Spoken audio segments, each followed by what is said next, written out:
He shared his last ration with a starving alien boy, and the boy's mother, who he did not know commanded an empire, came in a small imperial cutter on the third day after. The Cinder 3 mining outpost sat on the Dust Belt side of the moon. Nail 300 kilometers around the curve of a small captured rock that orbited the gas giant Sky Anvil at a slow, patient distance.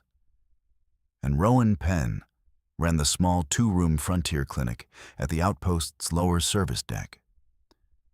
He had been running it for 6 standard years.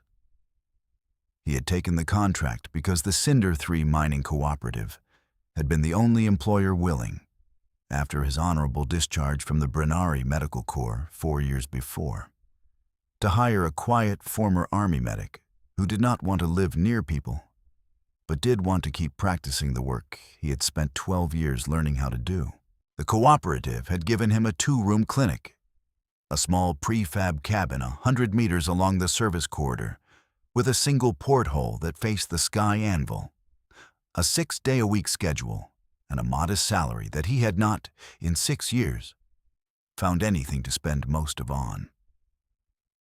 He was 37 years old. He was Filipino-American, born on the colony moon of a small inner rim system his parents had emigrated to from Manila 2 generations before. Raised by a mother who had been a pharmacist and a father who had been a station electrician. He had served 8 years as a Brennari Medical Corps medic across 2 rim conflicts, had come out with 2 small commendations and 1 quiet trauma he did not unpack to anyone, and had been married briefly to a Brennari logistics officer named Esther, who had loved him very much, and had also, after the second deployment, told him in careful, gentle language that she could not be married to a man who would not say what was inside him. The divorce had been amicable. He had kept her photograph in the inside drawer of the clinic's medication cabinet, where he saw it every shift but did not have to look at it on purpose. He was a tall, lean man, 6 foot exactly. With short, dark hair, he cut himself once a quarter with a folding knife. An almost permanent 5-day stubble he had given up shaving regularly 3 years ago. And steady, warm, dark brown eyes set deep under straight black eyebrows. He wore, every shift, a dark green medical tunic over a pale beige long-sleeved undershirt, dark canvas trousers, soft brown work boots, and a small folded square of pale linen handkerchief in the inside chest pocket of the tunic. A square his mother had embroidered for him before her death with the small, careful crossed pestles of a working pharmacist's mark. The Cinder 3 mining cooperative was a small private operation that had taken over the Dust Belt mining contract on Nail 3 from a Sodash-administered consortium 4 years before.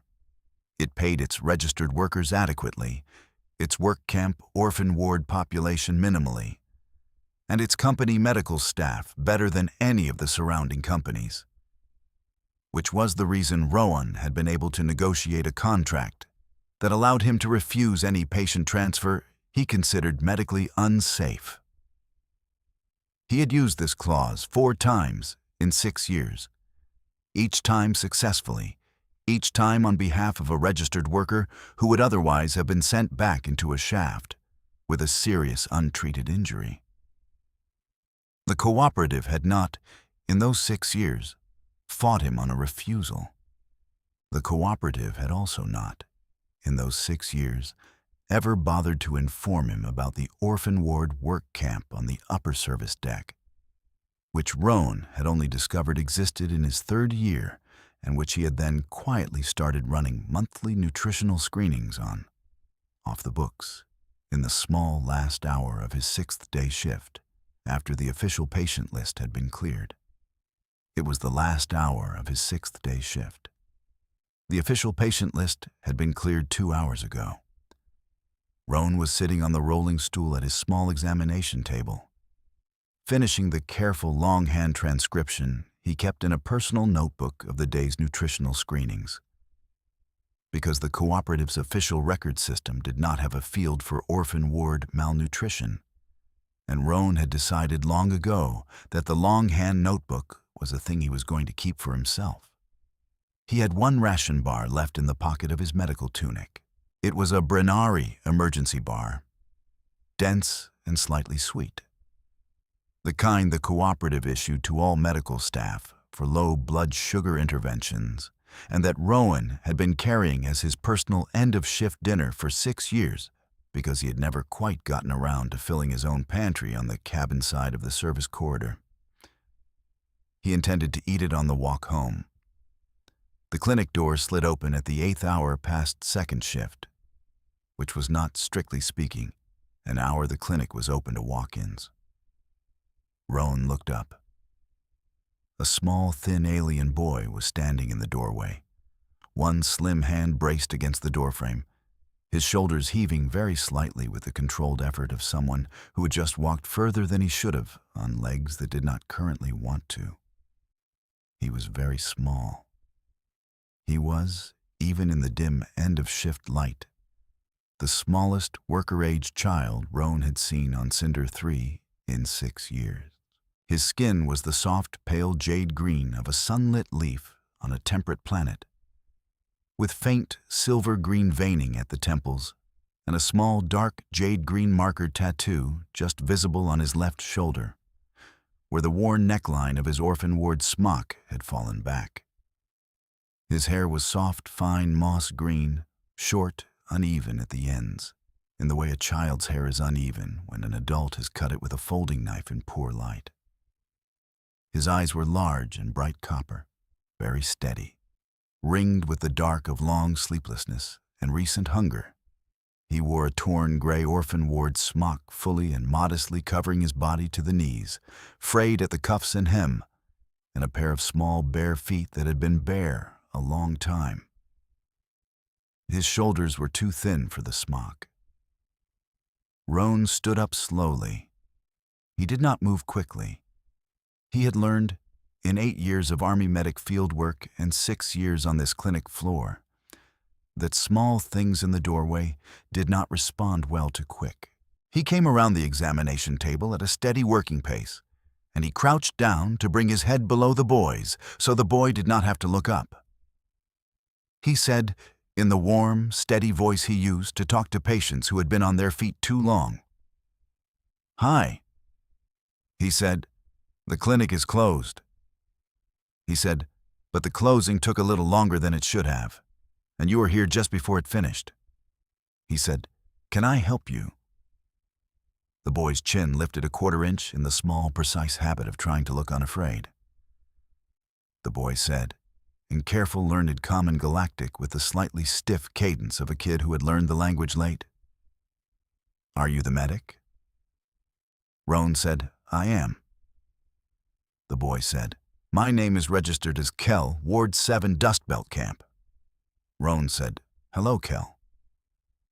The boy did not say anything more for a long second. He looked at the door. He looked at Roan's face. He said, in the same careful, slow voice, "I am hungry," he said. The cooperative ration was withheld for 4 days. He said, "I am not asking for company food." He said, "I am only asking if you have anything that does not belong to the cooperative." Roan looked at the boy. Roan did not, for a long-held second, breathe properly. He had been a Brennari medic for 12 years. He had learned the careful clinical script for malnutrition assessments and the careful protocol for orphan ward intake when the cooperative was being formally informed, and the careful longhand note he kept in his personal notebook when it was not. He had not, in any of those 12 years, had a worker-age child walk through his clinic door and ask him a question phrased in the precise, polite language Kell had just used. The phrasing was not a child's phrasing.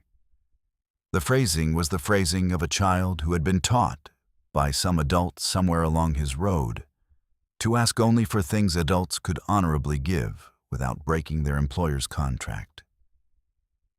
Roan thought of his mother, He thought of the small, folded handkerchief in his chest pocket with a careful working pharmacist's mark on it.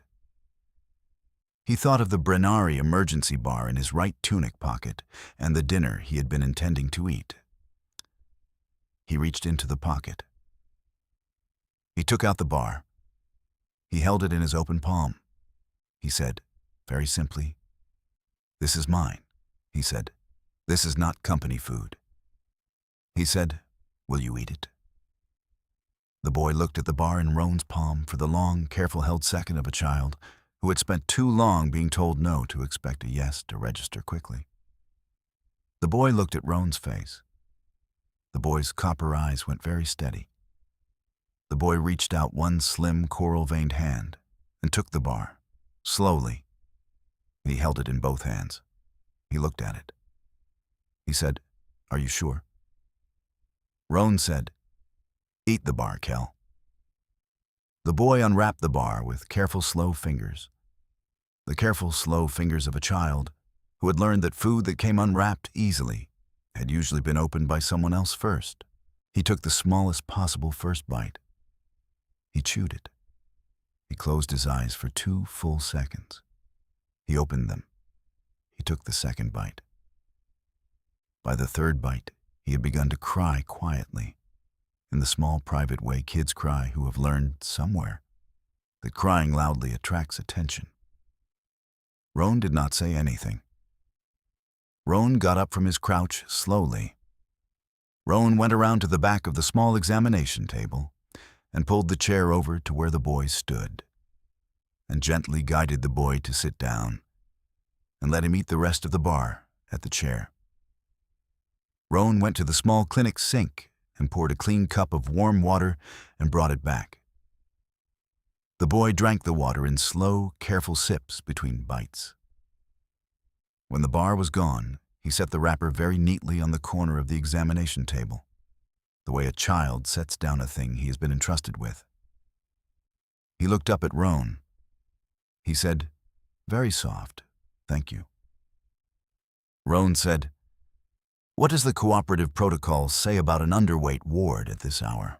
Kel said, "I am supposed to return to the Dust Belt camp by the 9th bell." Roan looked at the clock above the door. The 9th bell was 22 minutes away. Roan thought about it for 2 of those 22 minutes. Then he took down his medical authority sash from the peg behind the desk. And he picked up his personal notebook, and he said, in the same warm, steady voice he used to settle patients, "Kel, you are not going back to the Dust Belt camp tonight." He filed a medical exemption against the Dust Belt camp's return protocol in 11 minutes. Longhand in his personal notebook and again on the cooperative's official medical authority data pad, citing the boy's caloric deficiency, the orphan ward dehydration markers Roan had been quietly monitoring on the camp for 3 years, and a specific Brennari medical protocol clause about underweight pediatric patients that the cooperative had agreed to honor in his original employment contract. He timestamped the exemption, he filed it through the cooperative's official channel. He waited for the small green light confirmation. He got it.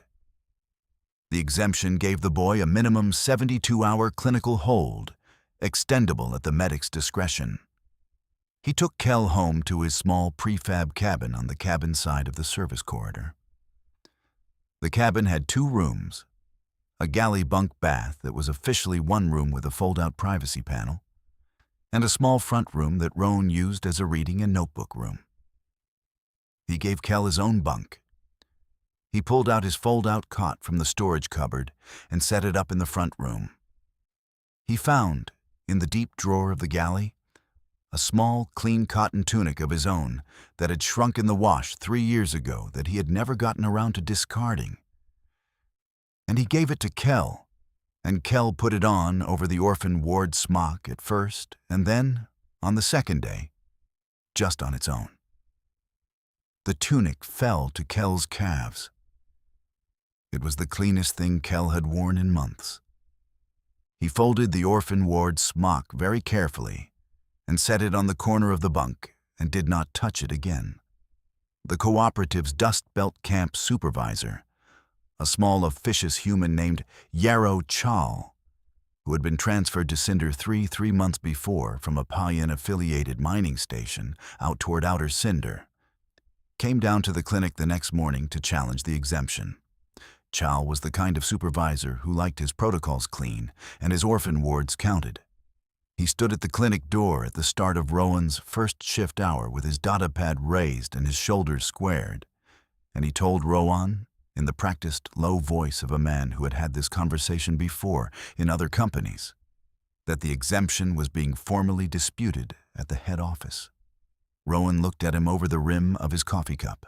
Rowan was, by then, on his second cup of coffee, and he had slept 4 hours on the fold-out cot. And he was in the kind of mood a working medic gets into when a man with shoulders squared shows up at his clinic door before the first shift hour. Rowan said, in the same warm, steady voice, "The head office is welcome to dispute it."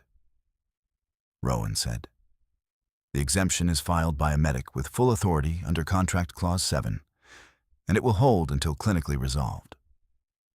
Charles said, "Ward 7 is a productive unit, Penn." Rowan said, "Ward 7 is an underweight 9-year-old, Chal."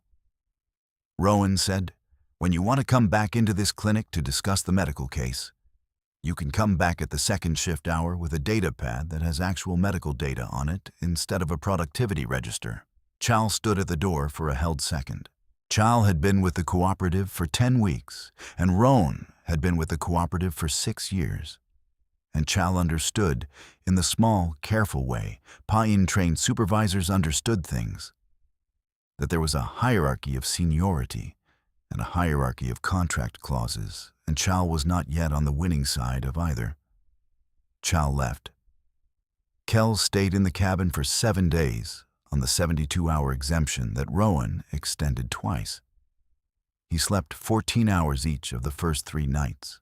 He ate small portions of warm Brennari grain broth and Rowan's quietly improvised root soup and the slow, careful pediatric refeeding regimen that Rowan had learned in field medic school. He kept the wrapper of the first ration bar folded neatly on the corner of the bedside shelf and did not let Rowan throw it out. By the 4th day, he was walking around the cabin without holding the walls. By the 5th, he had started quietly, putting away the clean dishes in the galley, because his orphan ward training had told him to be useful to whoever was housing him. By the 6th day, Rowan had quietly stopped him doing the dishes by saying, very simply, "In the cabin you are off shift, and the cabin does not have a productivity register." Kell looked at him for a long-held second. Kell said, in the careful, learned cadence, "Then what do I do in the cabin?" Rowan said, "You eat."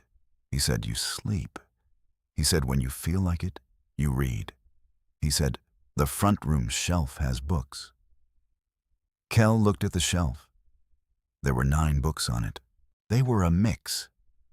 A Brennari medical reference, a small history of the Marador sanctuary worlds, 2 volumes of a Drakai Imperial Poets collected work in common galactic translation that Rowan's mother had given him before her death, 3 battered paperback colony children's adventures, and a single thick illustrated atlas of the rim systems with hand-penciled notes in Rowan's careful longhand. Kell walked over to the shelf in his too large, clean cotton tunic. He looked at the books for a long, careful second. He pulled down one of the Drakai Imperial Poets volumes. He opened it. He turned the first page. He stood there reading for 43 minutes, without moving. Rowan extended the exemption a 3rd time at the end of the 7th day.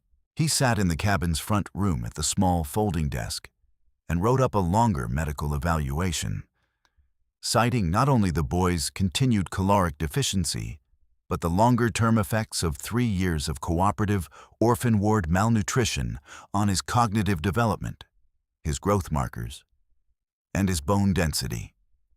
He cited Brennari pediatric protocol. He cited the cooperative's own internal contract terms. He filed the evaluation through the official channel and through a secondary Brennari Medical Corps channel he had kept active out of habit since his discharge. The exemption held.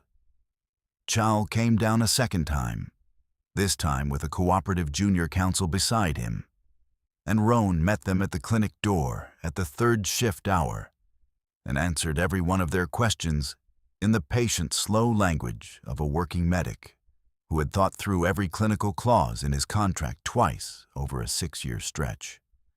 Roan was not pleasant. Roan was not, however, hostile. Roan was simply correct. The junior counsel left looking thoughtful. Chal left looking thwarted. Kell stayed in the cabin for 3 months. Roan filed in the second month a formal foster guardian petition with the cooperative's HR registry and with the Cinder 3 Brennari-administered station civil office. The petition required 2 character references, a medical statement, a residence inspection, and a small foster care fee. Roan paid the fee himself. The Brennari civil clerk, a long-armed, quiet Brennari named Vesh, who had been on Cinder 3 almost as long as Roan, approved the petition without further questions. Vesh had read the same nutritional screenings Roan had been quietly filing for 3 years and had been waiting, in the careful Brennari way, for Roan to ask. The cooperative's HR registry approved the petition the next week. Kell was formally registered as Roan Penn's foster ward. Chal was reassigned to a different mining outpost out toward Marador a month after that. In what the cooperative head office described in its internal memo as a routine personnel rotation, and what Vesh described to Roan over their next quarterly coffee as a thing Vesh had quietly arranged via the Brennari Civil Office's regional liaison, after Vesh had read Roan's third exemption filing. Kell stayed in the cabin for the rest of that year. He learned to read fluently in Common Galactic in 4 months, mostly through the Drakai Imperial Poets volumes that he had pulled off the shelf on the 6th day. He learned simple Brennari arithmetic in 2 months. He helped Roan with the clinic's afternoon paperwork by the 3rd month, sitting on a tall stool at the corner of the examination table and filing patient charts with careful, precise, small hands. He grew. He grew fast, the way a malnourished child of his species grew when he was finally getting consistent nutrition. Jade-green skin turning brighter, the silver-green veining at his temples becoming more visible. The small dark marker tattoo on his left shoulder darkening slowly back to its proper deep emerald jade as his pigmentation recovered. Roan noticed the tattoo darken. He thought about asking Kell what it was. He did not. He had learned, in 8 years of Army medic field work, that a child's body markings were a thing the child got to tell you about when the child was ready to tell you about. Kell did not tell him about it.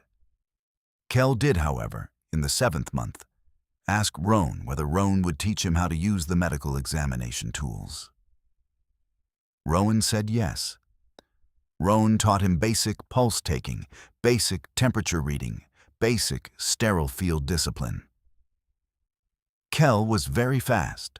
Kell was, Roan thought, in the small private way working medics think about apprentices.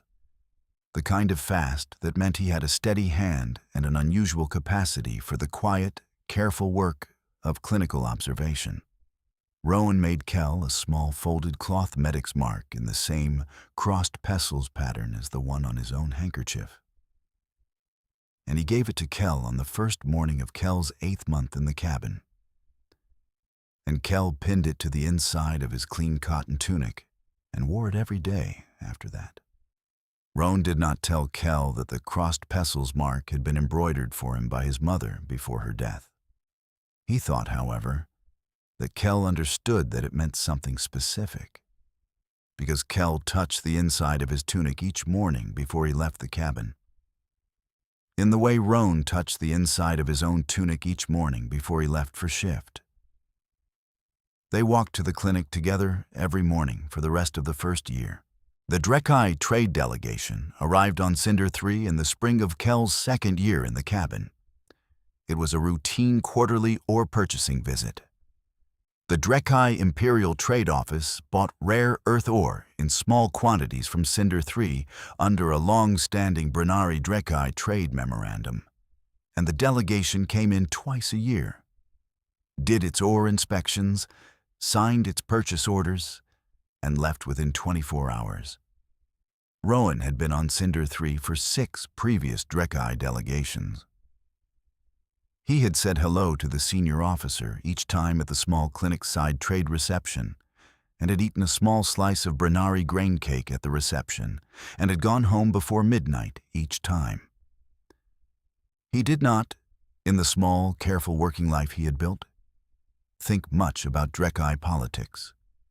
The Drekai were a major rim power, and they had a quiet, careful diplomatic style, and they bought their ore on time and paid in clean salt credits. That was the extent of his interest. He took Kel with him to the trade reception that spring evening. Kel was by then 11 years old by the Brennari Pediatric Registry's careful conversion of his Drekai growth markers, although Kel himself did not know his birth date with any precision, and had stopped, on Roan's gentle advice, worrying about it. He wore his small folded crossed pestles mark inside his clean cotton tunic, a soft blue work shirt Roan had ordered from the Maridor catalog 3 months before, and a pair of new sturdy small boots that Vesh had quietly contributed from the Brennari Civil Office's clothing stipend program. He carried himself with the steady, careful poise of a child who had grown up over the last 15 months in a quiet, careful house. He had stopped flinching at sudden noises in the 3rd month. He had started by the 8th, looking adults in the eye when they spoke to him. He looked, at the reception that spring evening, like a small, lean Drekai 11-year-old who had been raised somewhere with regular meals. He stood at Rowan's elbow with a small clay cup of warm grain tea in his hand, and ate 2 slices of the Brennari grain cake, and listened to Rowan and the cooperative's accounting officer talk about the year's ore yield without saying much. The senior officer of the Drekai trade delegation that quarter was a tall, poised Drekai woman in her mid-40s, named Mira of the Long Search, wearing the soft, pale gray diplomatic robes of a Drekai imperial trade officer of the 2nd rank, with a small silver and jade braided cord at the right shoulder. Mira of the Long Search was, in addition to being a trade officer, the personal investigator of a private 9-year search that the Drekai Imperatrix had been running across the rim systems for a particular missing child of the imperial line. Mira had not, in 9 years of this search, ever expected to find that child on a quarterly ore inspection trip to a Brennari-administered mining outpost on a moon-orbiting sky anvil. She had been doing the slow, careful preliminary trade protocol round of the reception, exchanging the formal greetings she exchanged with the cooperative staff every quarter. When her copper eyes had passed across the small Drekai boy standing at the elbow of the cooperative's medic, she had paused. She had completed her current greeting with absolute Drekai composure. She had taken 3 steps sideways. She had stopped in front of Rowan Penn and his small ward. She had looked at the boy. She had looked, specifically, at the small, dark emerald jade marker tattoo just visible at the open neckline of the boy's clean blue work shirt, where the shoulder seam met the collar. Mira of the Long Search did not say anything for 4 full seconds. The crowd around the reception continued at the same low murmur of trade protocol small talk. She did the small, precise Drekai gesture of asking permission to speak privately, a fingertip placed briefly against her own collarbone that Roan recognized vaguely from his Brennari Medical Corps cross-cultural protocol training. Roan inclined his head a small fraction and gestured toward the small side alcove where the reception's quieter conversations were held. Mira walked them to the alcove. She stopped just inside it. She turned to Rowan. She said, in clear, careful, calm, and galactic, with no diplomatic stiffness in it at all, "May I ask, sir, with respect, where this child came from?" Rowan looked at her face. The face was very composed. The eyes were not. The eyes were the eyes of a person who had just seen a thing she had been looking for a very long time, and was making a careful effort not to frighten anyone in the room by reacting to it. Rowan said, in the same warm, steady voice he used in the clinic, "His name is registered as Kell. Ward 7. Dust Belt Camp. Cinder 3 Mining Cooperative."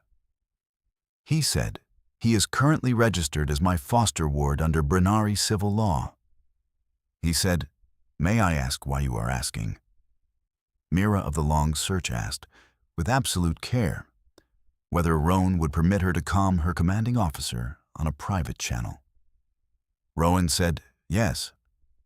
Mira of the Long Search stepped half a meter away into the alcove's quietest corner, keyed a slim diplomatic calm, and spoke for approximately 90 seconds in soft, sibilant Drekai that Rowan did not understand. When she turned back, her face was the careful, composed face of a Drekai diplomat who had just received instructions of the highest possible weight and was preparing to deliver them with the exact precision the moment required. She said in the same careful, calm, and galactic, "Sir, I would like to ask if you and your ward will accompany me to my delegation's transport in the morning on a strictly voluntary basis for a private conversation with a senior member of the Drekai Imperial Registry who would like to speak with you about your foster ward's background."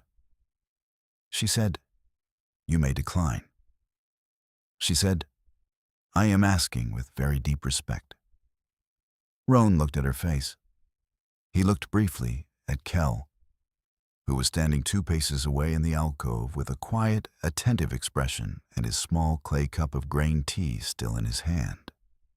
Rowan thought, in the small, flat way working medics think, that a Drekai trade officer of the 2nd rank did not ask a Brennari registered medic to come to her delegation's transport in the morning to have a private conversation with a senior member of the Imperial Registry over a routine or purchasing trip. Rowan thought also that the senior member of the Imperial Registry was probably already on her way. He did not articulate either of these thoughts. He said, "Yes, we will come." He said, "On the strictly voluntary basis." He said, "But I will need to bring my Brennari civil clerk with me." Mira of the Long Search inclined her head. She said, "That would be appropriate." She said, "I will arrange a transport at the 7th shift bell." The small Drekai Imperial cutter set down in the Cinder 3 exchange yard at the long gray hour before dawn on the 3rd day after Kell had walked into the clinic. Rowan had told Kell, in the cabin the previous evening, that they were going to meet a Drekai officer who wanted to ask Kell some questions about where he came from, and that Rowan would be with him the entire time, and that Kell did not have to answer anything he did not want to answer. Kell had listened in the same careful, patient way. He had listened to everything Rowan had told him for 15 months. Kell had said in a soft, careful voice, "The Drekai officer at the reception was looking at my shoulder." Rowan said she was. Kell said, "The mark on my shoulder is from before." Rowan said, "Before what?" Kell said, "I do not remember." Rowan said, "Then we will let them tell you." They had eaten supper together in the cabin in a long, warm quiet. They had slept. They had gotten up before dawn. Vesh met them at the exchange yard with his small folded Brennari Civil Legal Services case. The Drekai cutter ramp came down. Mira of the Long Search met them at the foot of the ramp. She inclined her head to all 3 of them. She said, in clear, careful, calm, and galactic, "The senior member of the Imperial Registry has asked to receive you personally." She said, She has arrived from the Imperial seat overnight on an accelerated diplomatic-grade transit, which is a journey that ordinarily takes 3 weeks. She said she would like to meet you, with respect, on the deck of this cutter. She said she will not enter the Moon Nail 3 without your explicit consent. They came up the ramp. The cutter's main deck was small and bare, the polished pale gray of Dracai Imperial paneling, with a single carved wooden bench against the far bulkhead. Standing in the center of the deck, with both hands folded in front of her in the precise Dracai gesture of waiting, was the Dracai Imperatrix. She was tall. She was poised. Her skin was the deep emerald jade of an old Dracai Imperial bloodline, marked with thin, precise, silver jade veining along her forearms and across her cheekbones. The same lattice pattern as the small marker tattoo on Kel's shoulder, but woven into the skin in a way that meant generations rather than circumstance. Her hair was the deep moss green of a forest in late evening, long, woven into the imperial dynastic braid that fell to her waist with small silver jade beads at intervals. Her eyes were the same bright copper as Kel's, ringed with the careful kohl of formal Dracai imperial protocol.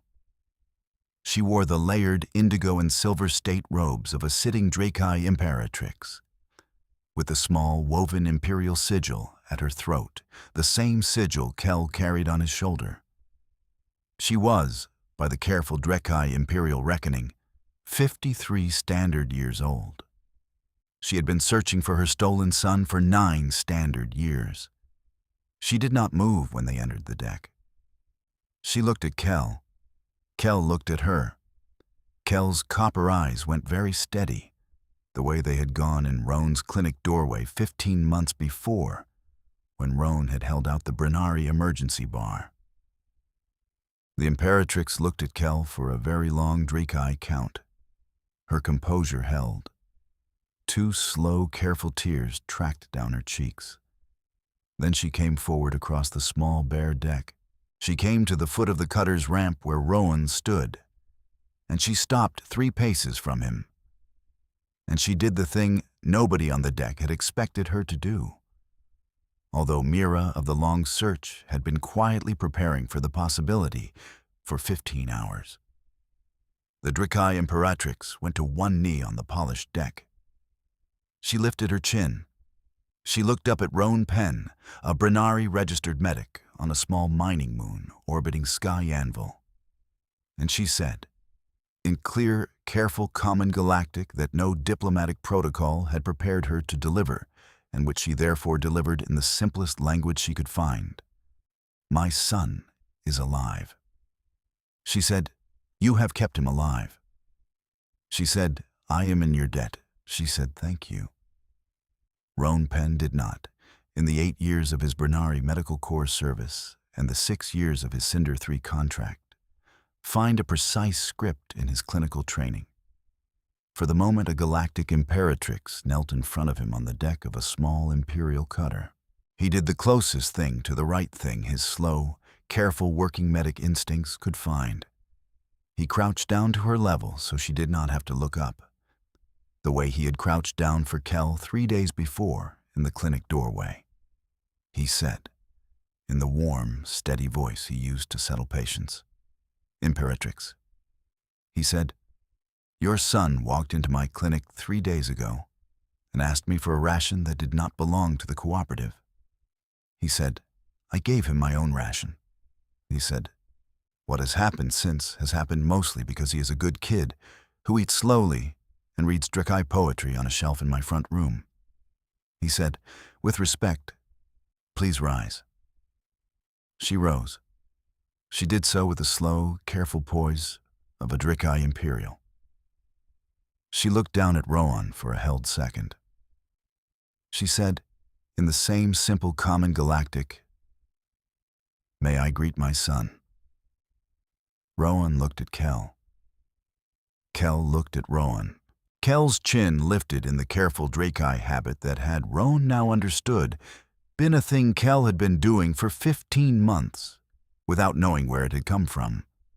Kell said in oft, careful Drakai that Rowan had heard him use exactly twice before in the cabin, and had not understood the formal greeting of an imperial child to an imperial mother. The Imperatrix did not weep this time. She crossed the small deck. She knelt again, this time for Kell. She held out both hands, palms up.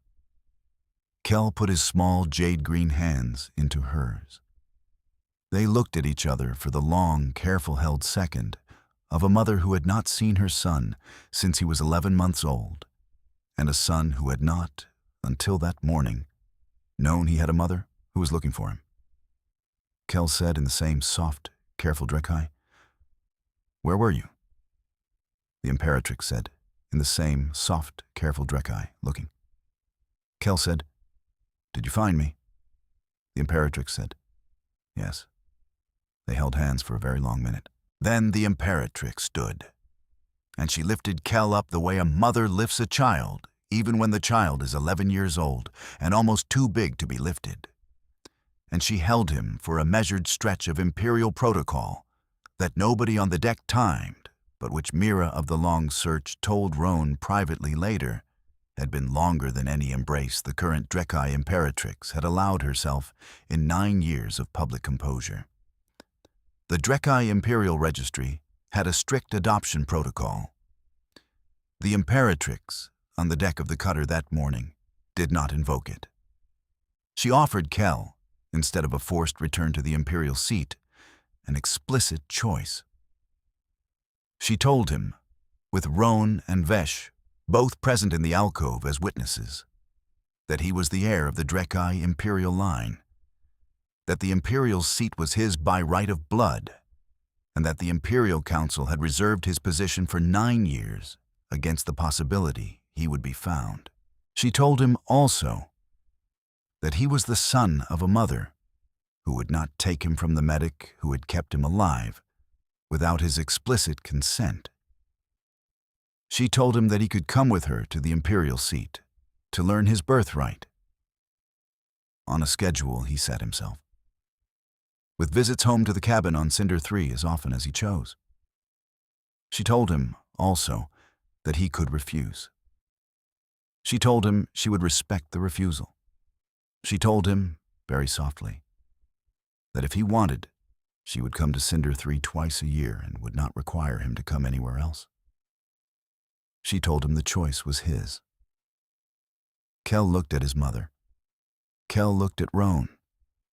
Kell, who had grown up over 15 months in a quiet, careful cabin, where adults did not require him to be productive, and where he was allowed to read Drakai Imperial poetry on a shelf in the front room, did the small, precise thing he had learned from the man who had given him his last ration bar.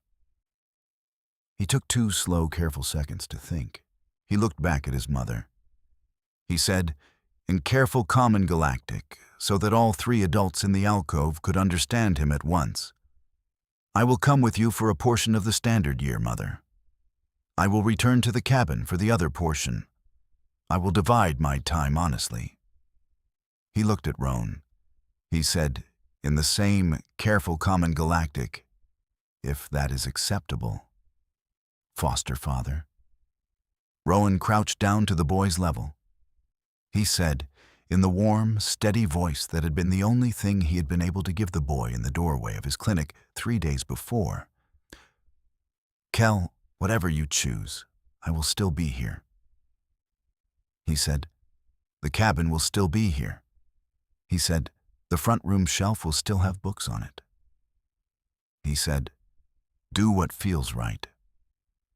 The Drakai Imperial cutter lifted off the Cinder 3 exchange yard the next morning at the long gray hour before second shift bell. Roan stood at the edge of the exchange yard with his hands in the pockets of his medical tunic and watched the cutter rise through the dust belt's thin upper atmosphere. He watched it until the trail was a small, fading line against the pale gray of Nail 3's morning sky, and then he watched it for a little longer than that. Then he turned around and walked the long service corridor back to his clinic, and he opened it for the first shift hour the way he had opened it for the previous 6 years. He saw 11 patients that day. He treated a mining hand for a sprained wrist. He treated a Brennari accounting clerk for an ear infection. He treated a Voth dignitary's visiting nephew for a low-grade fever. He filed his longhand notebook in the inside drawer of the medication cabinet, beside the small, folded photograph of Esther and the small, folded, crossed pestles handkerchief. He went home at the end of his shift. The cabin was quiet. He sat on the front room couch in the evening with the cabin's single small lamp on. He looked at the bookshelf. The volume of Draki imperial poetry that Kell had been reading the day Mira had come had been left on the front room shelf at the same dog-eared page Kell had been on, with the small wrapper of the first ration bar holding the page open. Kell had not, when he had packed his small Draki imperial travel bag the previous evening, taken either the book or the wrapper. Roan had thought, watching him pack, that this had been Kell's quiet, careful way of saying he was coming back. He picked up the book. He read the open page.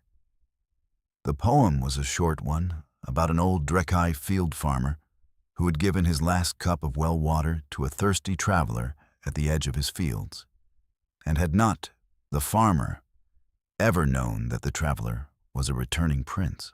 The poem was. Rowan understood as he sat reading it in the warm lamplight of his small cabin, the precise poem Kell had chosen on his 6th day in the cabin, 15 months before. Because the poem was the closest thing in the small, careful Draki poets collection to the small, careful thing that had just happened to him at Rowan's clinic doorway. Rowan read the poem twice. He set the book back on the shelf. He left the wrapper in place. Vesh came over to the cabin in the 7th week of Kell's first imperial portion. He brought a small bottle of Brennari winter spirits and a small basket of soft Brennari grain rolls from the bakery on the 3rd level. They sat in the cabin's front room and ate the rolls and drank 1 finger each of the winter spirits, and Vesh updated Rowan in the small, careful Brennari way on the slow, careful renegotiation of the cooperative Brennari labor protocol that the Dust Belt Orphan Ward upgrade had triggered. The renegotiation had been moving quickly. The Draki Imperial Endowment had given the Brennari Civil Office on Cinder 3 an unprecedented amount of leverage with the cooperative's head office. The cooperative's head office, faced with the choice of refusing Imperial endowment funds or accepting the renegotiated protocol, had accepted the renegotiated protocol. The orphan ward camp on the upper service deck had already been upgraded with new bunks, a proper kitchen, a proper schoolroom, and a small dedicated medical clinic annex that the cooperative had announced, in the careful corporate press way of these announcements, was to be named in honor of one of the working medics on Cinder 3. Vesh did not at first tell Roan whose name had been chosen for the annex. Roan asked. Vesh sighed in the careful Brennari way. Vesh said, in the slow, careful cadence of a clerk delivering news he had not been able to talk the cooperative out of. The annex is to be called the Roan Penn Pediatric Clinic. Roan looked at him. Roan looked at, Roan said in a flat working voice. Did the cooperative ask me? Vesh said, the Draki Imperial Endowment specified the naming. Vesh said, the cooperative would not be in a position to refuse. Vesh said, I am sorry. Rowan looked at his glass of winter spirits for a long-held second.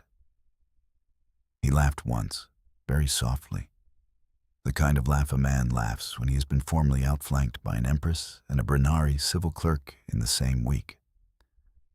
He said, all right. He said, then please ask the Imperial Registry to send me a kindly drawn small wooden plaque to nail above the door, in the most neutral common galactic Draki I can find, so the kids who walk past the annex on their way to it do not feel they are walking past an Imperial monument. Vesh nodded gravely. Vesh said, I will pass that along. Vesh did. The wooden plaque arrived 3 months later in a small, careful Drekai Imperial courier package. It read, in plain common galactic block lettering, Roan Pen Pediatric Clinic. Nothing else.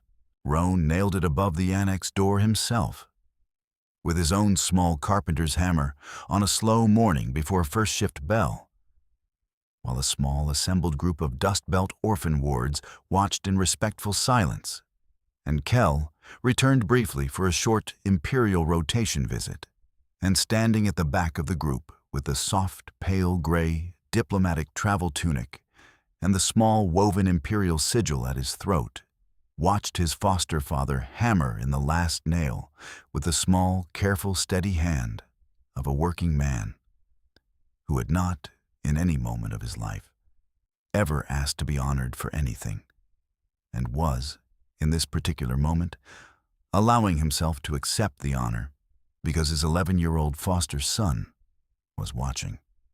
Kel went home with his mother on the small Imperial cutter the next morning for a portion of the standard year. He came back to Cinder 3 on a Drekai Imperial transit at the end of his first Imperial portion, 6 months after the morning on the cutter deck, in a small dark indigo travel cloak that the Drekai Imperial Registry had given him, with the small woven Imperial sigil at the throat that matched the one on his shoulder. He walked from the exchange yard to the cabin alone the way he had walked everywhere on Cinder 3 before. He came in the front door without knocking. He set his small travel bag on the front room floor. He looked at the bookshelf. The Drekai Imperial Poets volumes were still there. The medical reference was still there. The Maridor history was still there. The atlas was still there. He sat down on the front room couch with the volume of Drekai Imperial poetry he had been reading the day Roan had told him about the cutter, and he opened it to the page he had marked 15 months before with the wrapper of the first Ration bar. And he read for 2 hours in the warm domestic quiet of Roan's pre-shift afternoon while Roan finished a small batch of bread on the galley counter. The Drekai Imperatrix kept her word. She did not require Kel to come to the Imperial seat for more than half the standard year. She visited Cinder 3 personally twice a year for the rest of Roan's life, in small, unmarked Drekai Imperial cutters that landed quietly in the cooperative's exchange yard on the second shift bell and left within 24 hours, drank quiet cups of grain tea with Roan in the cabin's front room, and did not require any Imperial protocol that Roan would not have offered to a visiting friend. The Cinder 3 mining cooperative, after the first Imperial visit, quietly received a substantial Drekai Imperial endowment for the upgrade of the Dust Belt Orphan Ward Camp, which became, within a single year, the model orphan ward facility for the RIM systems and the basis for a quietly renegotiated cooperative Brennari labor protocol that prohibited orphan ward work assignments for any registered ward under 16. The Drekai Imperial Registry named Roan Pen on the occasion of Kel's 12th Drekai Imperial Name Day, the Drekai Imperial Foster Father of the Heir, a title with no formal duties and no salary attached, and which Roan never used in any communication except his own private notebook, where he wrote it once on the inside cover and never crossed it out. He did, however, keep on a small shelf above his cabin desk the small bronze sigil pin, Mira of the Long Search, delivered to him in person at the end of the first Imperial year. A sigil pin that read, in old Drekai script and in common galactic translation underneath, the man who gave the last ration. Kel came of age in his 18th standard year. The Drekai Imperial Council held a formal coming-of-age ceremony at the Imperial seat.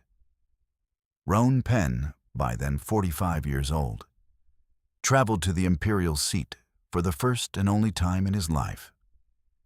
In a soft, pale gray, diplomatic travel tunic, Mira had sent him personally 3 months in advance, and he sat at the small carved wooden seat reserved for the Imperial heir's family at the front of the ceremony hall.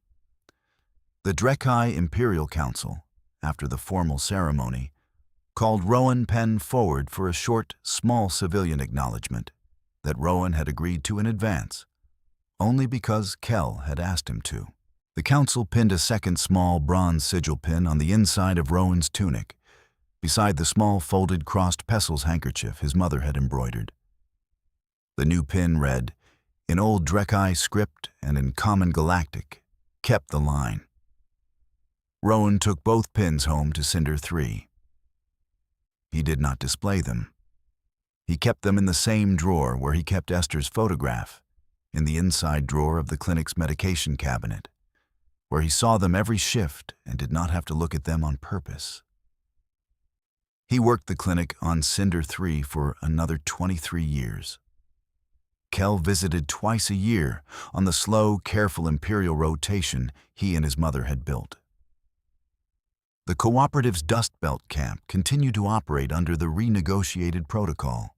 The clinic, under the Imperial endowment, became a small regional teaching hospital for Brennari medic apprentices, and Rowan took on a quiet succession of small, careful apprentices.